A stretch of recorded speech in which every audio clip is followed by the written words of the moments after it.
Hello, friend. This is Jimmy from Can Happen Immigration Canada. I'm back with the latest update about the Canadian immigration news for this week.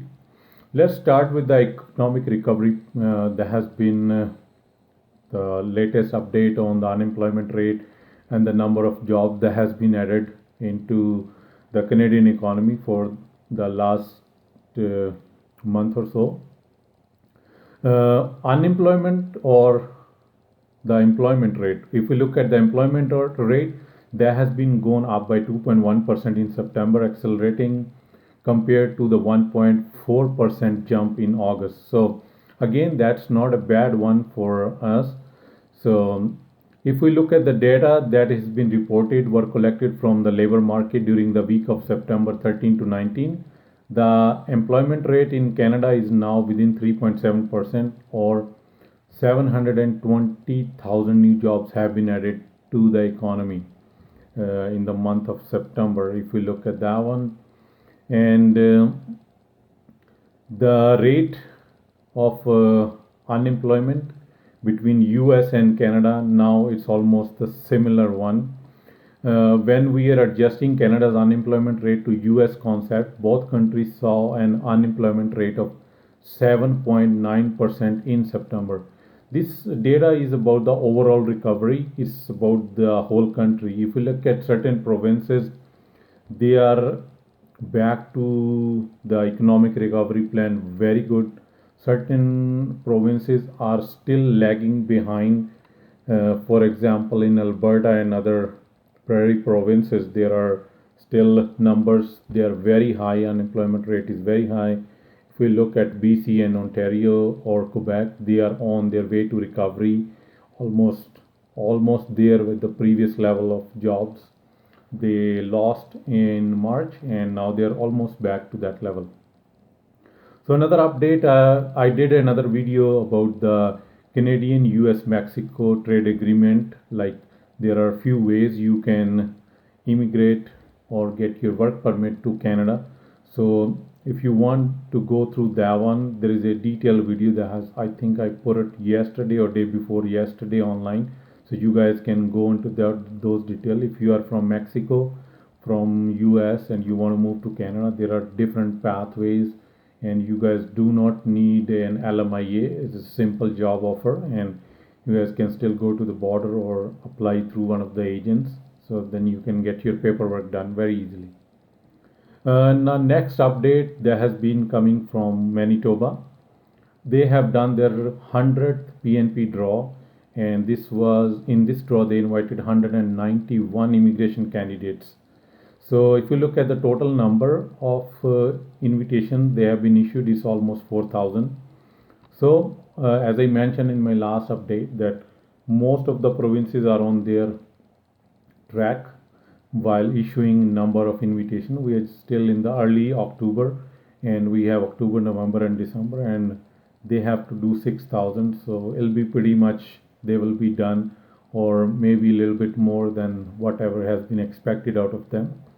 So if we look at the lowest number of points, minimum score for Manitoba, skilled worker within Manitoba, they got 152 invitation with a minimum score of 528.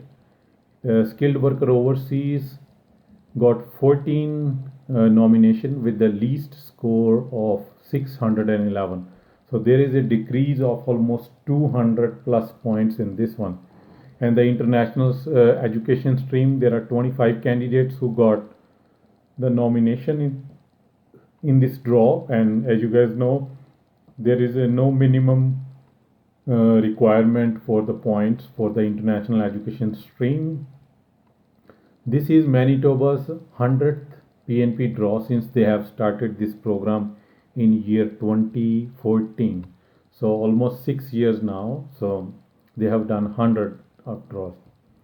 So there is another update for all of you guys who are in Canada and you are a PR or a citizen, or you are working outside of Canada but you are a PR or a citizen of Canada.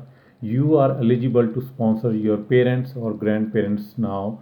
The application or expression of interest will be starting tomorrow, October 13 till November the 3rd of this year.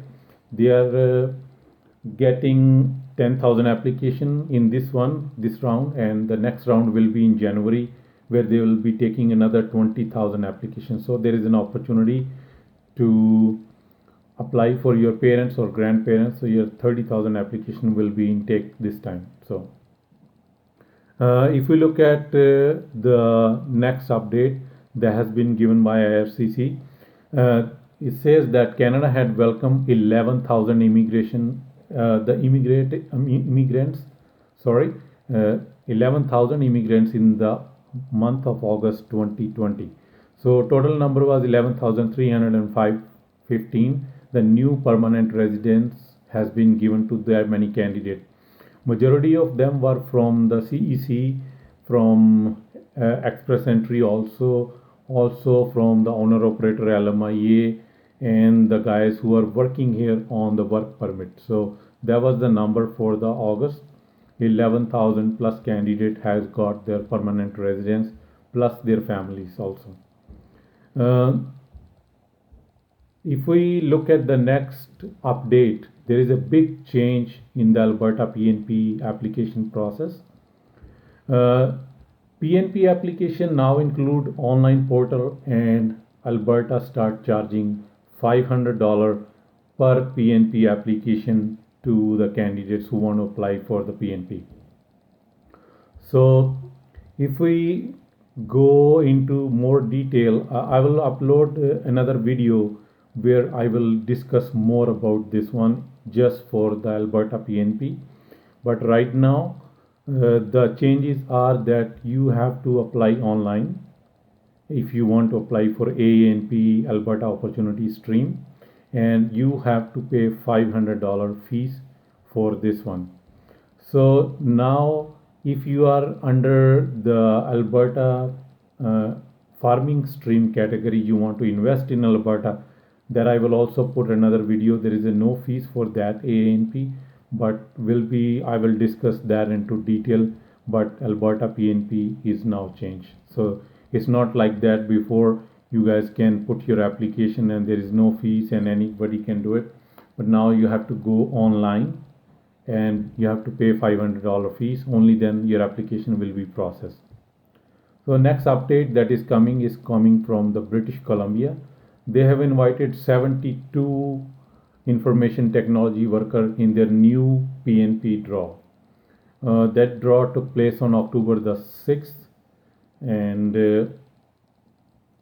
72 candidates have got invitation in this one. So that was their latest update about their tech pilot. This one is not they haven't mentioned that it's a tech pilot program, but this one is a regular PNP draw.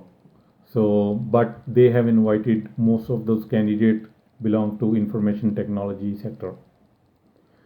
Canada also opening their borders for international students going to the coronavirus ready institution. If your study institution like your college or university or any other institution you are going or you are coming as an international student to, if they have a plan that is ready to deal with this pandemic, and if they have approval from the provincial health authority, as I mentioned before, your college must be approved by the provincial health authority in case something goes wrong. So they have a plan in place to take care of the student. If you are going into any of those, Canada's borders are open for those students now. That program has started from October the 8th, if I am not wrong. Yes, yeah, that has been started on October the 8th. So you have to check with your respective institution, but yes, definitely you guys are eligible to come back to Canada. Again, there is a news from the Canadian government about easing income requirement for family class immigration. If you are sponsoring your loved ones and you do not fall into the category for the lowest income cutoff requirement, then government has given some relaxation because of this year, only for the 2020 income requirement. That does not apply to any other previous years, But if you are falling under this category, you're going to sponsor your parents, your loved ones, spouses, common law partner, dependent children, nieces, nephew, more sibling, grandchildren whose parents are deceased, relatives of sponsor regardless of their age. So the minimum requirement has been cut down by 30%. Whatever the requirement was before, you can go into the table and check it yourself, but 30% is less only for the sponsorship application for the 2020 income requirements. The next update is Canada is going to extend online processing for temporary visas, ETAs, and other exemptions that will now be can be submitted online until January 31, 2021. IRCC will continue to process application for temporary resident visas and ETAs as well as other documents submitted online until January 31. Before it was till end of December 31st of this year, but now as they have given another month for all the TRV applicants and all the ETA applications they has been submitted online. So these were few updates that has been coming from IRCC about Canadian immigration. As I mentioned, I will definitely update another video for Alberta PNP changes and the Alberta farming stream in my coming videos. So you guys keep checking on that one. So I'll keep you guys updated if there'll be anything else comes up regarding Canadian immigration. Till then, you guys all have a good day. Thank you.